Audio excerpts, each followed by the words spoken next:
Think about this for a second. A surgeon can perform the most complex, delicate operations imaginable, and the patient feels literally nothing.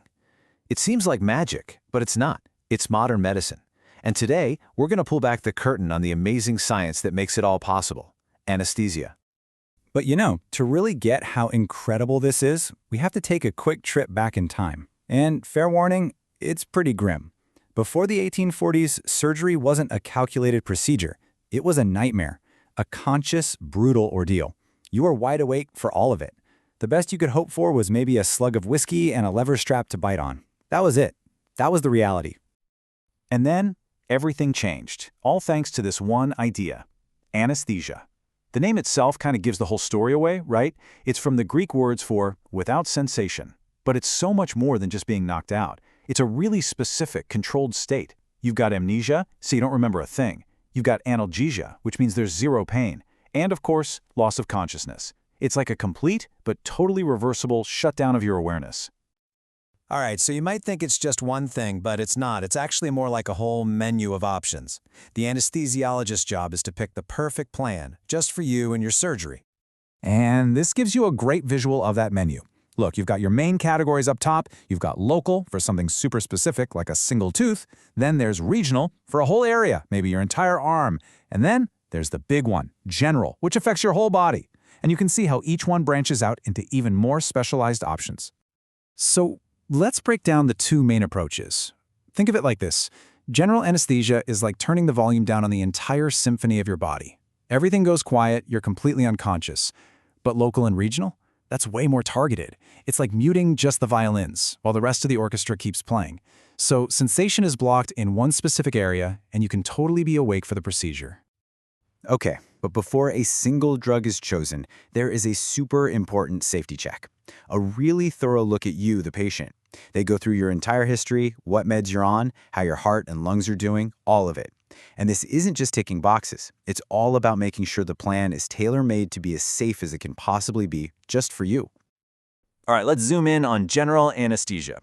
Going under isn't as simple as flipping a light switch off. It's actually a journey, a really carefully managed one, through 4 different stages. So the journey starts with stage 1. That's when you start feeling a little groggy. Then you hit stage 2, the excitement phase. Now this sounds weird, but you're unconscious here. But your body can have reflexes and your breathing gets irregular. It's basically the brain's off switches getting hit in a slightly weird order.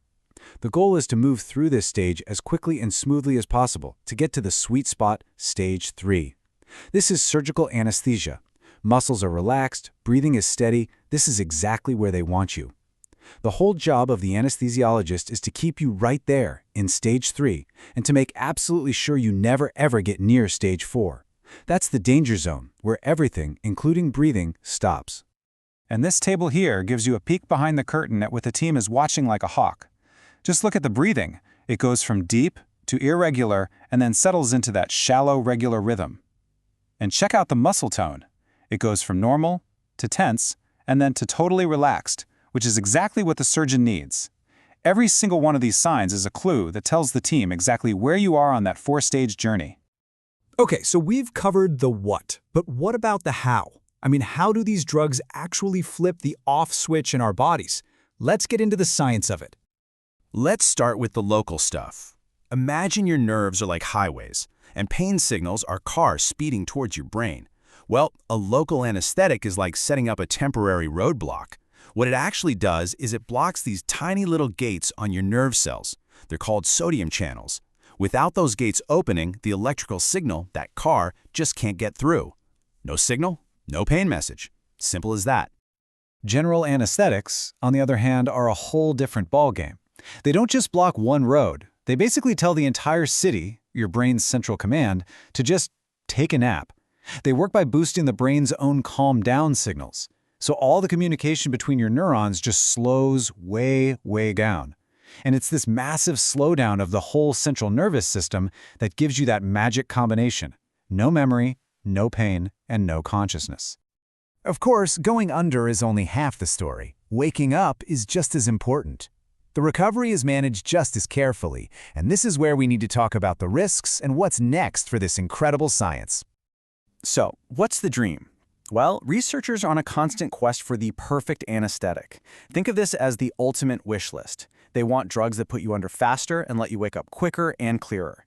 They want an even bigger safety margin, with almost zero side effects. Basically, this list is the holy grail for everyone involved.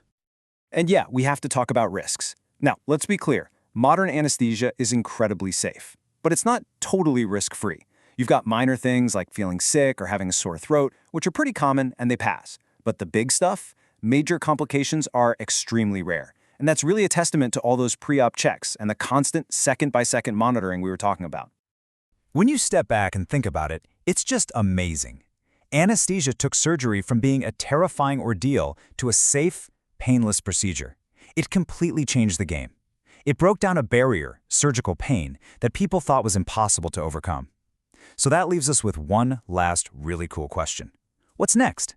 What's the next impossible barrier in medicine that this incredible science will help us conquer?